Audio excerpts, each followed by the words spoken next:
How to sign up WorldRemit account. Hey everyone, welcome back to the channel. In today's video I will guide you on how you can sign up or create a WorldRemit account, so make sure to watch the video till the end.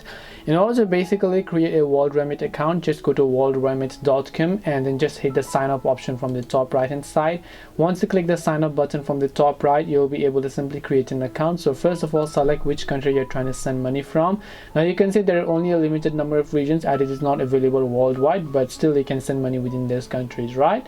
So once you basically go ahead and select a country you'd like to send it from, select a state, and once you also select a state here, you can just choose to enter your email and make sure to choose a password for yourself. Then click the continue option, verify your password and your email address, and your WorldRemit account will get successfully created. This way you'll be able to create your WorldRemit account. Hope this video was very helpful. If you have got any more questions, feel free to also leave them down. Thank you for watching and see you in the next video.